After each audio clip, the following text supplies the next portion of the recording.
for the greatest good. We are very glad to have with us today Ms. Aliza Ali, Group Managing Director, Chatime, Adik Danish Haras, founder of Danish Red Kitchen, and Encik Muhammad Adli Yahya, Director Autism Cafe Project. Fatihah Aisyah Norazam, a YK scholar from Warwick University, will be the moderator for the discussion. Without further ado, we would like to invite panels and the moderator to be on stage.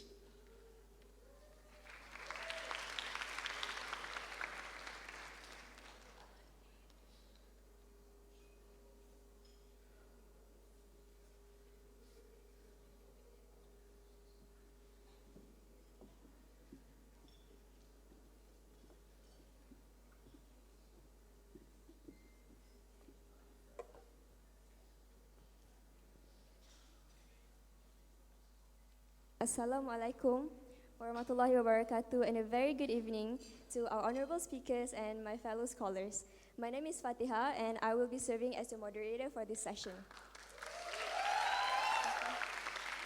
Before we begin, allow me to introduce our panelists for today. Our first panelist at the very end is a very respectable lady with a background of chemical engineering, whom together with a partner, Widayu Latif, saved Chatime after almost being wiped off the Malaysian market in early 2017.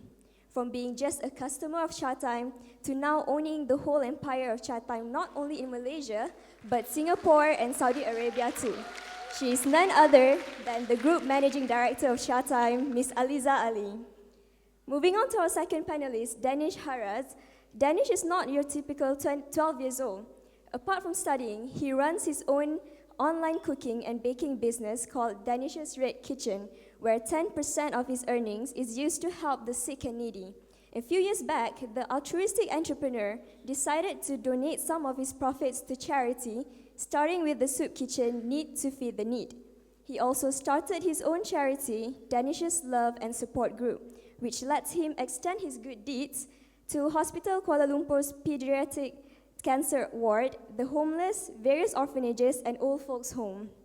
And our last but not least panelist for today is the director of the Autism Cafe Project, Encik Muhammad Adli Yahya. Encik Adli was previously an executive director of Standard Chartered Foundation, but he ended his corporate journey to open a cafe aimed to teach autistic youth to be independent and to earn income. With Lukman, his son, as the catalyst, the Autism Cafe Project was founded as a social enterprise to provide hope to those aged over 17 years with autism or special needs. So thank you so much to all of our panelists for taking the time to be here with us today.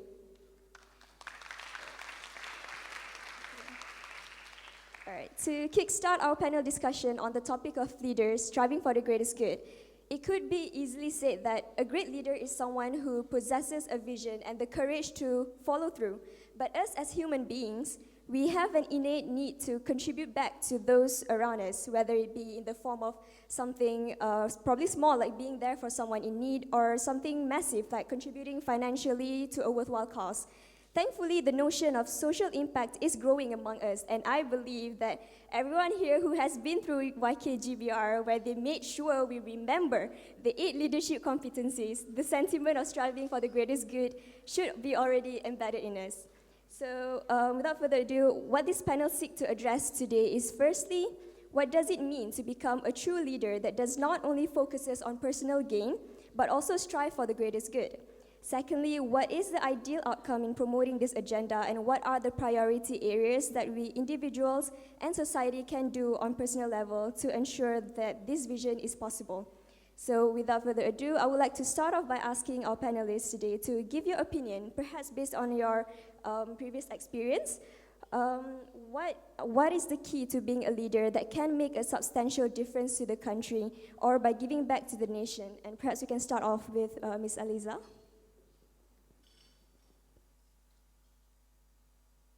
Testing. Thank you so much, the moderator, Fatihah, for the introduction, and thank you so much, Yayasan Khazanah, for having me and my colleagues over here today. What was the question again? what are the What are the key that can make what are the key of being a leader that can make a substantial difference and like giving back to the community, to the society? Right. I think when we want to speak about people who do bubble tea, or somebody who bakes, or somebody that does something for somebody else, the difference over here, why we are up here as compared to others who are not really being recognized, is because what he is doing is not just baking.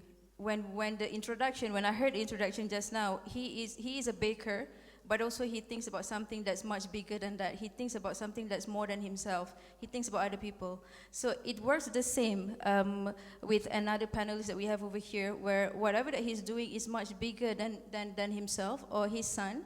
It is much bigger than just his own vision or his own vision to succeed.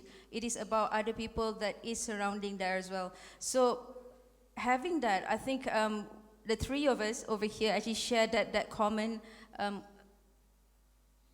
mission, and I think that is one of the things why.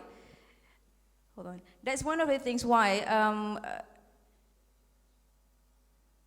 Okay, in business, whenever like we go for a meeting, say for example, the difference when we have 5 of them people over there, and we have to actually pitch something.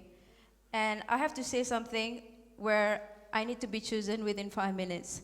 And the things that I say, we are actually presenting the same thing. And how do we present it to make sure that we are the person that people think that, hey, I think this person can lead whatever that I have over here.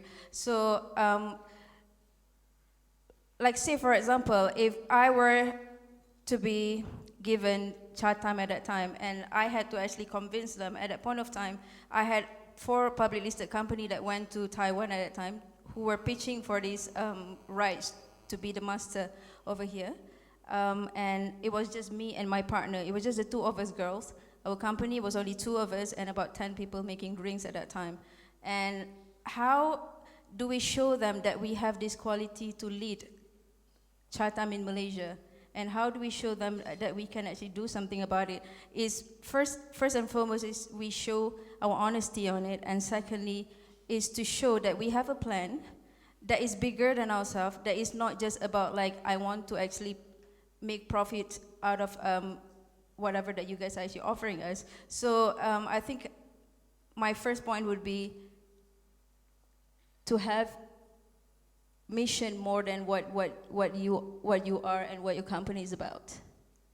So I'll pass it to the second one. Okay, thank you so much. What is the question again? I really forgot it after that very, very inspirational speech on our left. Yeah, sure. I'll repeat the question. So the question is, what is the key on being a leader that can make a substantial difference to the country or by giving back to the nation? Okay, so there are these 2 qualities that I think every leader must live on. So they should, yes, of course, be well disciplined.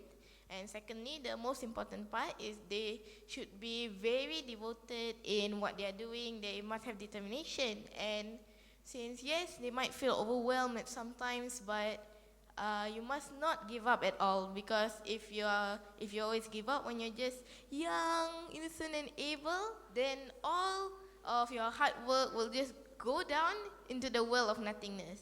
So when is the time to make a change? It is technically now. So.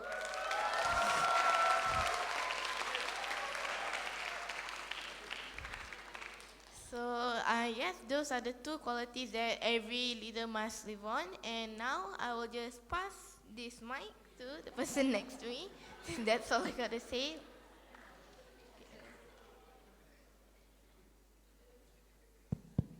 Okay. Assalamualaikum and very good evening, everybody. My name is Adli. I'm the founder of the Autism Cafe Project. From my perspective,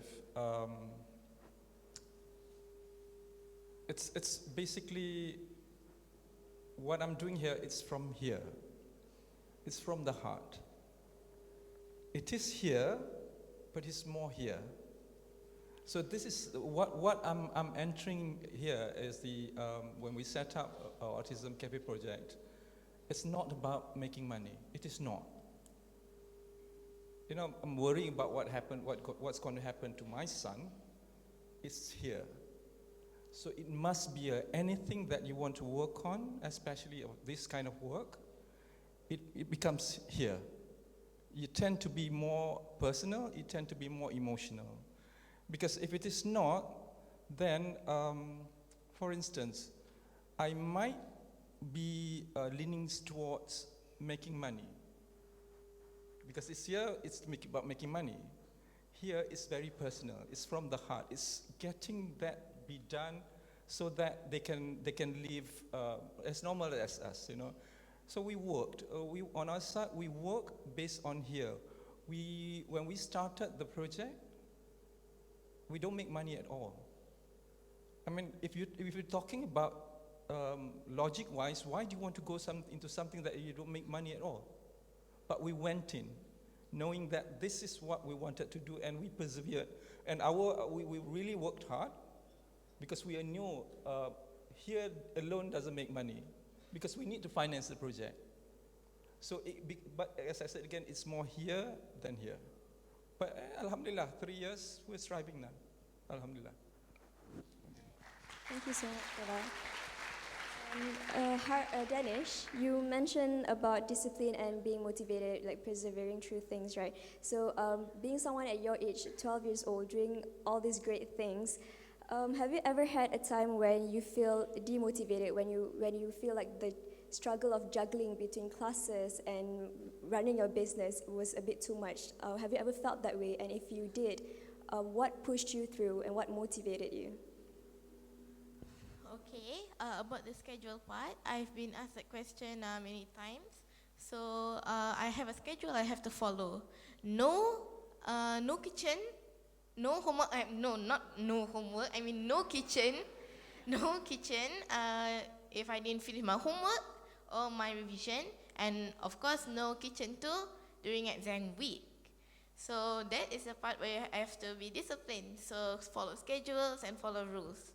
And about if I get overwhelmed, then yes, I do get overwhelmed. And there's sometimes I'm like, oh my God, I have to do everything just in one spot, and the curfew is tomorrow, blah, blah, blah.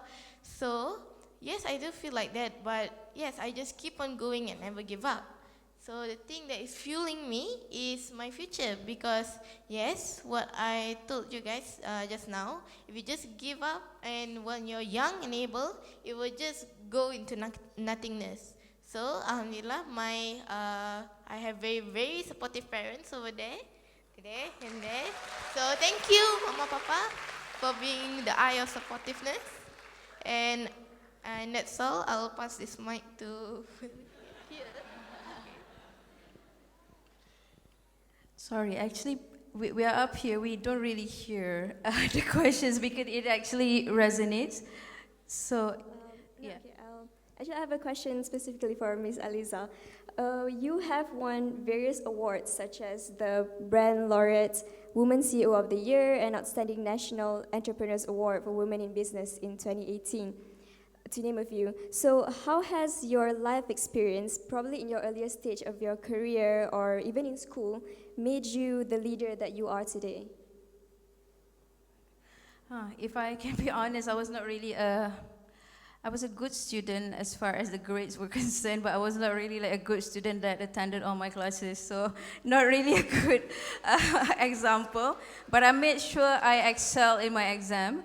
I think like many of you over here, I attended Imperial College London to do chemical engineering. But during my studies, there was this one thing that I realized.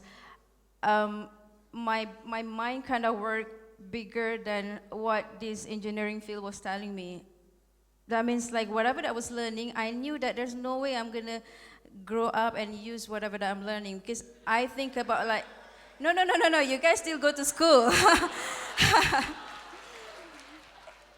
So it's different for everyone, because I have friends who like to be to have all these, all these modules where they say, okay, today this is what you need to do. In order for you to do this, then you grow steps by steps. But you just have that kind of students who just keep on thinking, their mind is so wild, they want to go ahead than what they have right now. So I think it's important for everyone to be able to have that freedom to think ahead of themselves. Say, for example, even if you're studying engineering, you have to think about like whether or not you're going to be happy actually working in oil and gas industry, say, for example, or even if you're going in oil and gas industry, would you be happier owning a company that does, say, for example, just providing the, whatever that we provide in oil and gas industry, say, for example, some parts of the platform even, or even just doing the cleaning for the whole oil and gas industry. That is nothing to do with what you study in the university. I studied chemical engineering, but right now, whenever opportunities come to me, I would always have it I always accept it with an open mind. Say, for example, if it's about sand, say, for example, I've never studied sand, but there's a really, really good deal in front of me. And I think it's all about business. It's all about knowing what to do with it. It could be in oil and gas industry. It could also be in, food industry. So people were always asking me, I was in oil and gas, how come right now you're in F&B? I said, if there is opportunity for me to make money by selling people, I would. So that is, I think, one of the most important quality that I learned along the way, to be able to have the open mind, that, things are changing. When we were growing up, when we were in school, we were told to study very hard, get the best grades, and graduate at the best school so that some very big companies are going to hire you. But things are changing right now. I've got friends who graduated in Imperial College as well, now jobless because of the industry is going down. So I think it's very important for the current students to follow the changes. I think what's going on right now, what work right now may not work in 10 years. And I think with that in mind, I'm always accepting changes. So I think that is one of the qualities that people always look at me and they say that, your biggest quality is you are able to adapt to changes. And being able to adapt to it, you have to just have an open mind, and you have to educate yourself at the same time. You have to know what you're changing for. And so that is actually education. Even though I didn't like going to class, I realize I learn every day, actually. I learn by reading news. I learn by learning about what's going on right now. Before this, oil and gas industry was really, really, really good. Right now, cars are all going into, all the electric cars are coming up and all that. So it's going towards that. And people are saying, there's really no more jobs around. But I'll be honest with you. The job opportunities that are out there, I've got colleagues, I've got friends who are doing so well, doing simple things. Selling tudung, she studied medicine, she's a doctor. But selling tudung, she's making about 1.5 million a month. And this is something new for everyone to hear, right? But it's going on. It happens. And these are the people, usually, they are not really the best in the class, because the best in the class, their mind is always so focused in getting the best grade. They don't open up any space for them to actually have a little bit of change or have a little bit of infos on what's going on right now. So, because we always look at people who are selling tudung like, what are they doing, can they make money with that? But they are making. I have friends who are just selling a product which is KKM approved. It's just a product to just make yourself maybe slightly fairer. And she's making about 2-point-something million a month. I've got another friend who's selling tudung. She's making 10 million a month selling tudung. I think you guys would know this person. She's very popular. She wears hijab. She's a celebrity. Yes, so that's Nilofa, a very good, close friend of mine. And people always think of her like, hey, you know what? She gets ahead because of her family. The fact is that she started that tudung with a very, very, very low capital. She started with just 3,000 ringgit. She bought the tudung for about 9 ringgit per piece, and she sold off all the tudung. But all the tudung, she was selling it for 100 ringgit per piece. And at that point of time, she was making about 30,000 by just selling that within about 3 hours. So if you open up your mind for all these opportunities around, there is a lot around, and it is much easier than it was before. It is much easier than it was 10 years ago, 15 years ago, where you think, you know what, working in oil and gas, you can get 20,000 a month, or working in oil and gas, you can get 30,000 a month. That's the only way to go. But if you just open up your mind, give a little bit of space for these new things that are going on right now, there's a lot for everyone. And you know what? You guys are really the top of the class. If not, you guys wouldn't get all this scholarship from Khazanah, right? I'm sure. These are all straight-A students that are, ever since you guys were young, you guys are the top in the class. Your brain works much faster than everyone. The only thing that differs you and the people who are really making, those other leaders that are making it there right now by themselves, is that you don't give space in your mind, in your brain, to open up for these new changes that are going on right now. And if this whole room could actually just give that bit of space to yourself to think about, hey, you know what, I want to see what's going on right now. I've always been learning from people who are in the corporate industry, say for example, it's all about being the best in corporate and all that. If you just give a little bit of space to learn from people who are just doing it from ground up. Alif Shukri, he's a funny guy, whatever that he does is the funniest thing. But that guy actually pays tax 23 million 1 year, personal tax. So you guys can imagine how much he makes. This is like a public info, so that's why I could share. But those are the people that we should open up our mind to learn, because whenever we look at them, when we look at him, is there anything remotely close to being corporate about it? Not, right? Whenever we study in the best of university here, and do you want to actually be doing something that somebody like Alif Shukri is doing? You look at it like, that's kind of funny, right? I don't want to, I didn't go and get 4 flat from Harvard just to actually be associating myself to this. I think I'm bigger than that. But the thing about it is that there's a lot of things that we could learn from them. You don't have to particularly embarrass yourself on your Instagram every day. But if you look at them, there's something that they are telling. There's something that they are teaching, actually, if you could just try to learn from this different angle. So I think to answer your question just now, just to wrap it up, is that what makes me a leader is that I am able to change whenever opportunities come to me. When the Taiwanese, the principal of Chatime came to me, I started off by just having 2 outlets at that time. During this whole issue of the whole 165 Chatime changing to a new brand called Tea Life at that time, I was one of the franchisees, and I was given the choice, should I change to Tea Life or should I just stick with Chatime? And at that point of time, I was just a franchisee, one of the 165 outlets. And it was a very difficult decision to make, because my company, I only had 2 of us, myself and my cousin, she's my partner, and about 10 people making drinks, and then I have somebody who has about 1,000 over staff, who has the whole marketing team intact, they have the whole finance team, they have the whole operations team, about 1,000 over staff. And do I want to actually just stick with Chatime and be just about 2 of us and about 10 people making drinks against this giant of about 1,000 over staff? So I had to really think about it when I was given that choice. So my first choice at that time was, I actually decided to change to Tea Life. So this is not a fact that I've actually shared with people before. So I was given about 6 weeks to change from Chatime to Tea Life.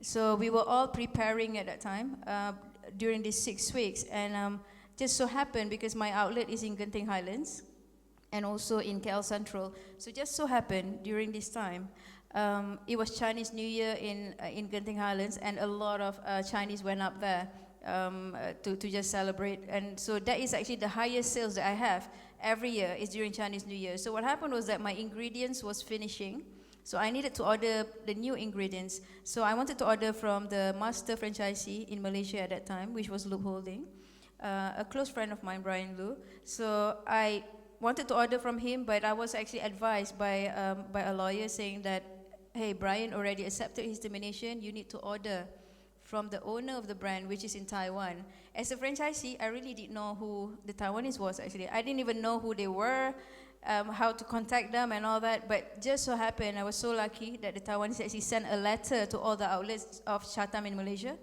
And they said, if you want to contact us, email us here. So that was what I did. Hey, you know, like Lagafa, can you just send me enough ingredients before I change to Tea Life? That's exactly what my email was.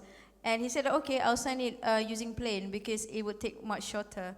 So when it reached our door, it reached LCCT at that time, so I picked up from LCCT, brought it to my outlet, and that was when I realized whatever that the owner of the brand from Taiwan gave to me is not the same with what I have in my outlet. So that was when I realized who was telling the truth, because at that time, during the whole thing when the master franchisee here in Malaysia got terminated, the reason was actually he is accused of actually using his own ingredients. I was very close to Brian, so you know, when I asked him, he said, you know what, the Taiwanese is just accusing us. So I said, you know what, you've been handling this brand very well for the past 7 years.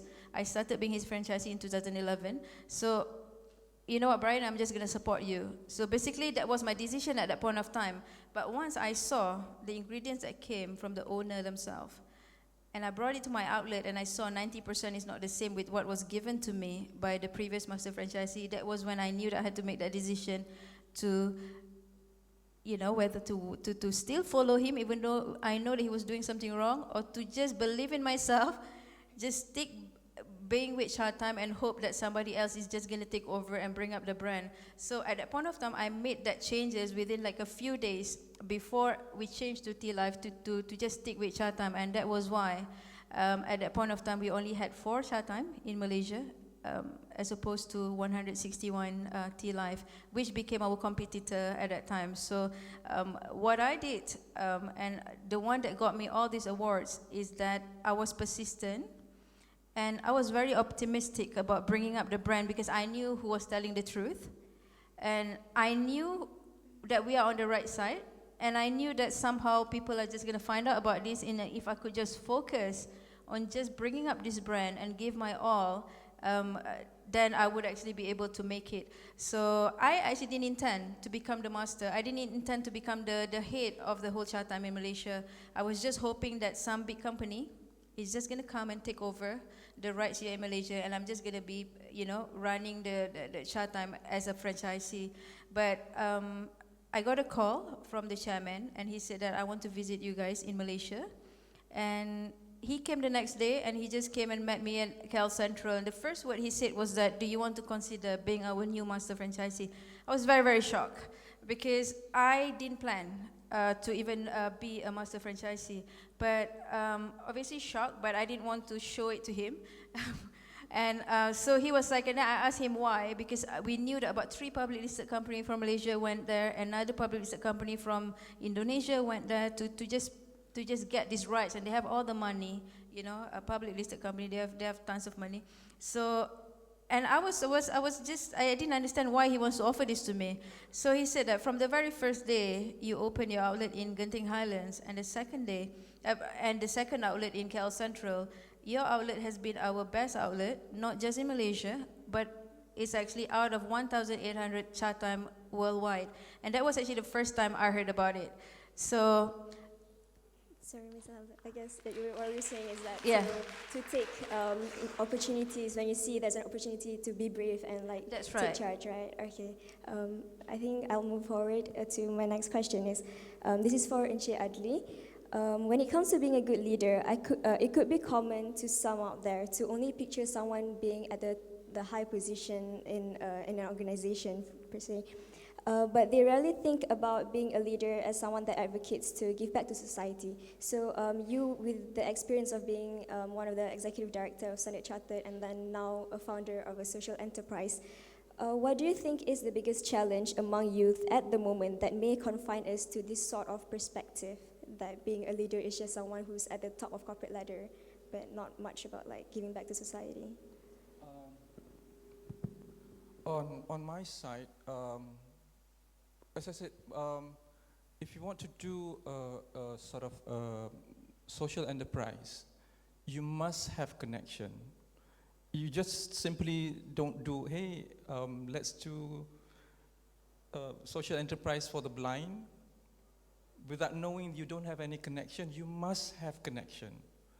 On my side, my connection is my son. I guess this, not being too personal, my journey with my son was not pleasant. Was not pleasant at all. I won't go into detail there. I can tell you enough to say that at one point we were not father and son anymore. We were poles apart because I couldn't accept him as he is autistic, you know. So what drives me most is actually because of the rough journey, because of the, I'm not proud to say this, really, I am not, but I have to tell you so you'll understand where we're coming from, you know. There was abuses, you know, was inflicted on him, you know, both mental and physical. There was abuses. Because inability of myself to accept him as an autistic person. So what got me was this. The drive was so great to get his forgiveness for what I've done to him, that becomes a burning factor for me to run this, you know. All I want is his forgiveness. But how I do this? By setting up this company so I get his future, so he could get a better future. He and his colleague, like what I would say. So that's what drives me most. I guess if you're looking at from the perspective of monetary wise, as I said, it's not about the money, but it's about the boys. So when whatever you guys want to do next in future, you want to do CSR or you want to do a social enterprise, find a connection first. You know, my connection is very personal. You know, I guess when we started this, everything whatever you did, whatever you intend to do, you must have a game plan, a business plan. A simple, fine, but you must have a business plan. So you'll be guided, and you must be focused. What I'm saying focus is this. My focus is about getting them a better future. But if you do focus on getting the money, your direction will be different. You see, when we started this, we were 3 years in IM4U, and we're not making much money. In IM4U, I can tell you now, it's basically a secluded area. We got about 7 customers a day, 10 ringgit each, 70 ringgit a month, 70 ringgit a day. That's the most that we can get. But what kept me going is I am very focused on the boys. The boys can't perform in the area where there's so much stress. You know, if I were to open up, say, at Sunway Pyramid, there's tons of customers, you'll definitely get money from there, but it's not about the money, it's about the boys. They can't be exposed in certain areas like high traffic area, they can't. If they do, they will have tantrums. So I opt for that, you know. Then gradually, when they are okay, then we move to the commercial outlet. Even as now, the commercial outlet that we are having now, which is in SACC Mall, Shah Alam, we don't make much profit. But to run this, you need money. You need fund. So you got to be creative on how you manipulate this, you know. Well, how you, not manipulate, how to put it, how you run this, you know. You need to run, but you need also to have fun. So you got to be creative. We've been, for the past 3 years, up till now, we don't depend on government donation, we don't. Our business model is basically we run on our own. We have been surviving for almost 4 years. 3 years, we have managed to buy a pickup truck, cost about 120,000 on our own. We did that within 3 years. On our own, from scratch, you know. Thank you. So, it may not be much to you guys, but we work hard, and we work smart.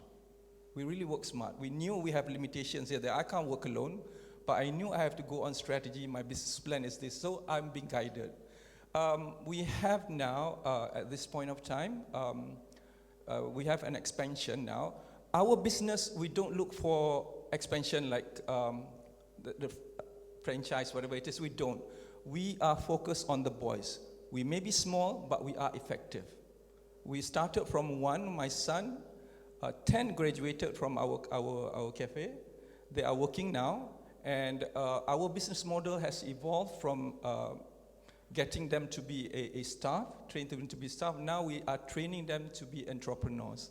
I was telling the other group just now, my son, he's in the spectrum. My son is not the intelligent version. You know, autism is a spectrum. At one point you have very intelligent, and at one point you have very severe. My son is not intelligent, maximum intelligent. He's somewhere in the midpoint. But what he has developed now, from zero, he's now able to make bracelet, and he earns about 800 ringgit to 1,000 a month. That is good enough for me. You know, we have one boy who, you know, as level as Lukman, now he's able to make muffins. From earning about 36 ringgit a day, his earning is about, now he's sold about 5,000 muffin in a week. So that's how much he earns now. So we develop them as entrepreneur, and it's about the boys, not about the money. Thank you so much. I think it's clear for Encik Adli that his son Luqman is the influence for you to start social entrepreneurship.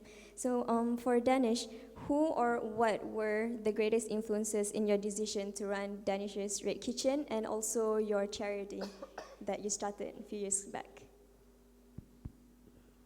Okay, my greatest influence was my followers. My followers' great feedback when my mom and dad, they started sharing all my recipes in Instagram. So some of my followers said that my recipes are tasty and 100% fail-proof. Some of them, especially the moms, they said that they are very, very happy that they found new recipes for their family and friends. Some of them even asked permission for me to like halalkan because they asked permission to use my recipe as extra income for their family. And some of them even requested to buy the recipes from me. So since what I'm doing, because I think I'm making a difference, because all my recipes are free, and you can use that knowledge, the recipe knowledge, to empower yourself to where you see fit. So in the end, I created Danish Red Kitchen when I was 7. So thank you, followers, for that. You're my greatest influence.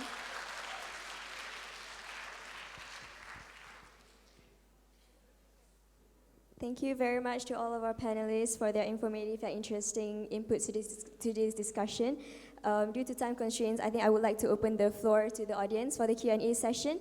So please do mention your name, your course, university, and keep your questions short and simple.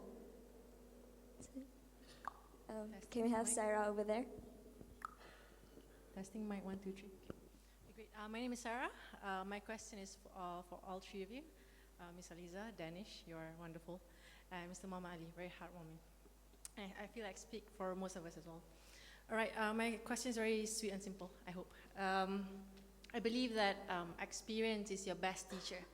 And I also believe that most of your exponential growth happens through your past recollections. So my question to all three of you, if I may, what would be your biggest regret, mistakes, or blunders that have contributed to your successes? Thank you so much.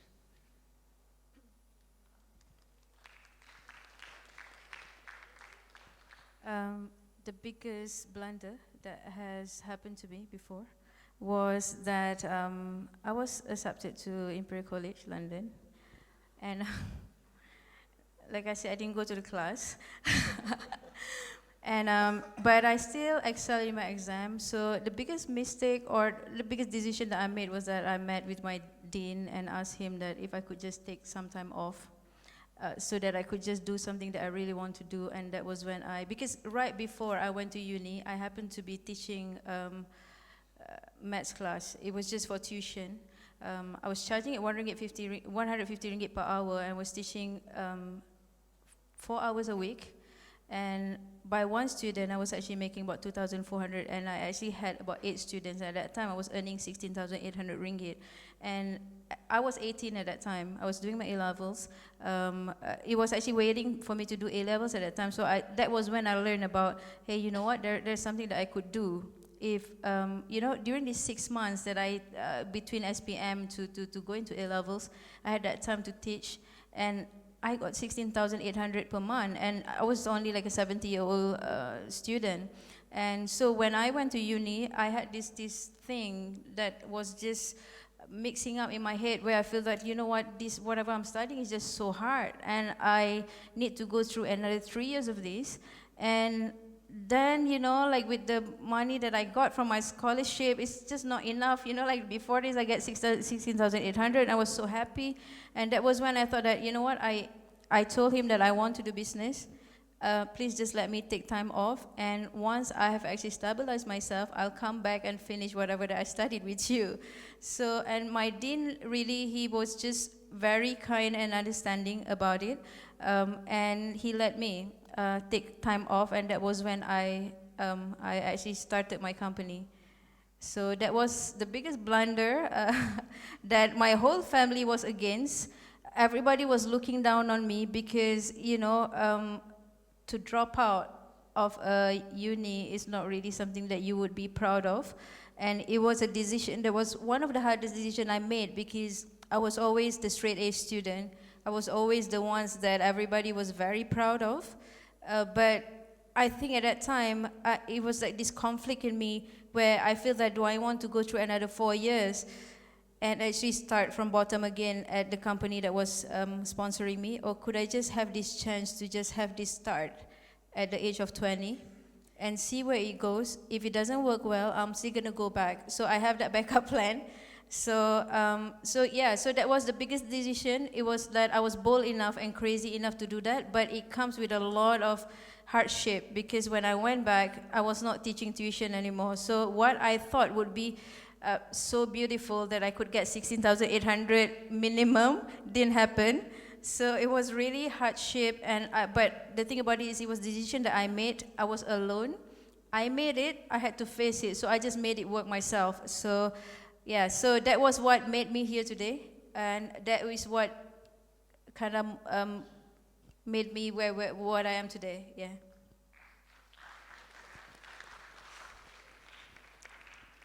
Okay, to answer the question, I'm not really sure. I don't really have any regrets or anything.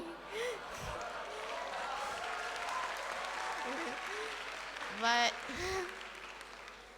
I do want to agree on one thing. Yes, experience plays a very important role in our life, because you get to change up your mistakes from the past experience, and you can make yourself a better person, a better leader. So yes, that's technically about it. Sorry, I couldn't answer the question.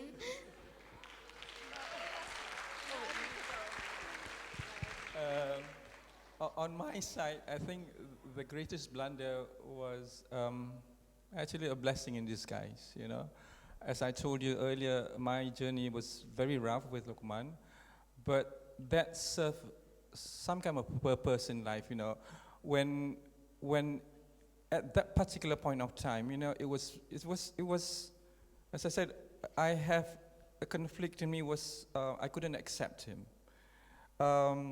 So what triggers that was, it's not nice to say with the word of hate. Yes, I hate my son so much. You can't imagine those days, I hate him so much, that he was born as he is with autism. But what happened was, I guess, for whatever I'd done to him,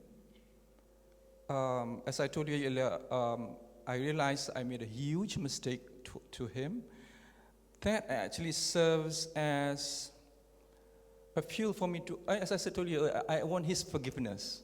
So if I don't go through the difficulties that I went through with him, why would I want forgiveness from him? So the rough journey that actually fuels me to ask his forgiveness. When, as I told you earlier, how I tried to get his forgiveness is, I always ask him, Luqman, I'm sorry, for what I've done to him. But I went beyond that. I set up this cafe. So it has been because of that turns into this.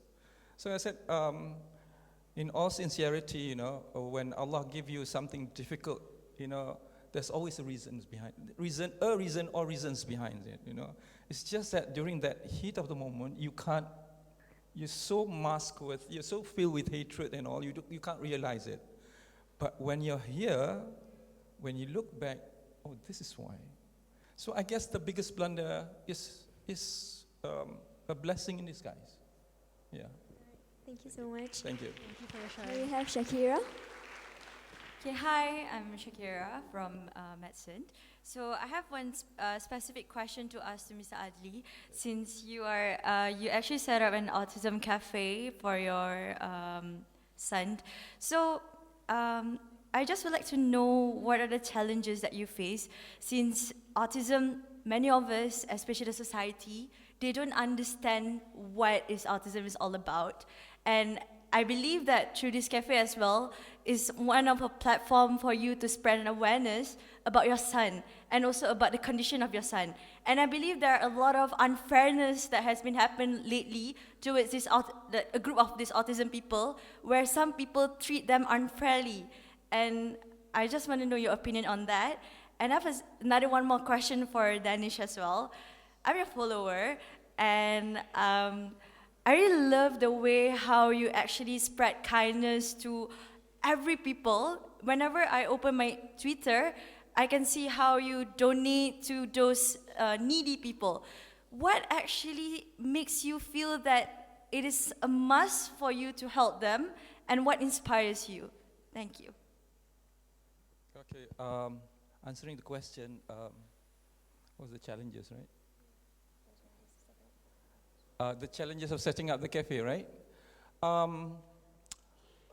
This is what happened. At the earlier stage, obviously the challenges are financially, obviously that's the challenge, because when we started this, there was no autism cafe basically to duplicate, so we have to start on our own.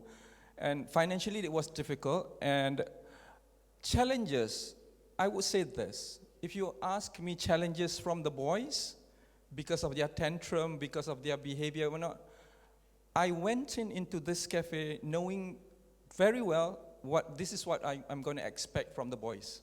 Challenges, tantrum and all, So I do expect that. But to me, that is not a challenge, because I expected this already, so I knew what to do. But with all sincerity, the challenges that I face is actually from normal people like us. I set up this cafe solely because of the boys, not because of the money. I have individuals who came in the cafe, hey, let's say, hey, Encik, let's work this together, and let's bring this company towards a greater heights, which is fine. But in the end, what's the last question was? What's in it for me? It's not about money. It's not about getting this bigger, but it's about the boys. So the challenge is sometimes to get the public to understand us. We're doing this for the boys, not the money. We have parents who came to our cafe crying in front of me, crying. She's in her 80s. The daughter is already in the 40s. So what's going to happen if she passes away? Nobody wants to employ the daughter. The daughter has diploma in catering, in bakery. Nobody wants to employ them. So the challenge is to get the public to understand, hey, they might be have lesser capability, but they can. They can if you let them be. If you don't give them opportunity, they won't. So opportunity has to come first. The problem is, not all, but public sometimes say, dia ni autism, tak payahlah susah. How can you do that? You don't even give them an opportunity for them.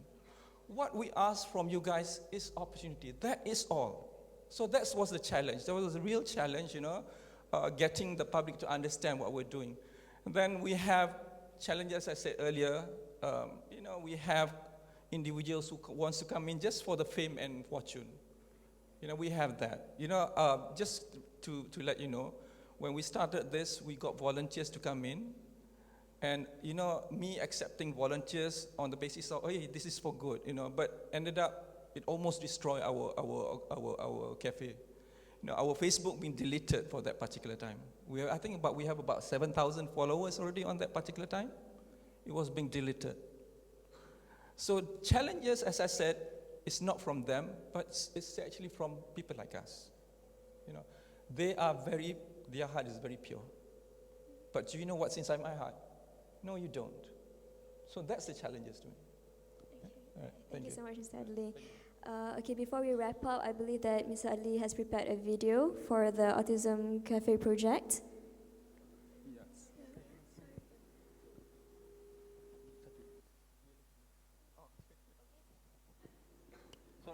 Sorry. Hey, first of all, thank you so much for being one of my followers. I really appreciate the support. So yes, I have my reasons, and because I have some resources and little talent, so I intend to use it to help unfortunate kids. I know I'm 12, but a lot of people think I'm 16. I don't know why. Yes, even though I'm still young, I know that I can help them with, even though it's the least that I can do. And also, I believe that they deserve to be helped because they didn't want themselves to fall into poverty, right? So it's up to us, the able one, to lend a hand and change them up. And also, I also want to inspire other people to do the same, even just a little bit.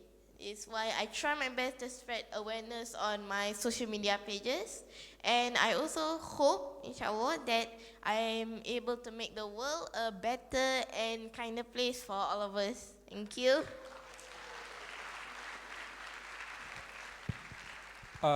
Just to brief you, the video, this is the awareness video that we actually created about 3 years ago.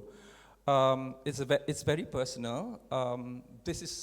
It's very difficult to make this video. It's very difficult. Mentally, it's very, very difficult for me to do this video. But I felt this. I had to do this so you would understand where we're coming from. Understand us as the parents, as well understand them as individual with the spectrum then. So this is very much personal, as I said. I hope you understand where we're coming from and spread awareness on behalf of us, right? Thank you. I think that is a very touching video. Terima kasih. Saya tak boleh tengok, saya nak menangis. Anyway, I would like to introduce my son, Luqman.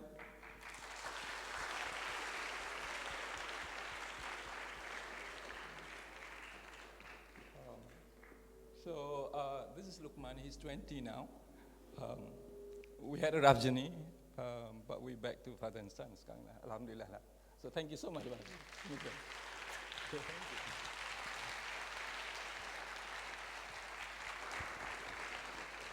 think we can all agree that it's such a very heartwarming video. Okay, before we wrap up this session, I would like to kind of highlight some of the key takeaways that we can get from this session. I believe that all the panelists have emphasized on how important it is that in everything that you do it in all honesty and in sincerity to stay motivated and persevere through all the obstacles. So thank you again to all of our panelists for taking the time out of your busy schedule to be here with us today. I am positive that there were many uplifting and insightful notes that we can all gain from this panel session. So can everyone just give another round of applause to our panelists? Thank you.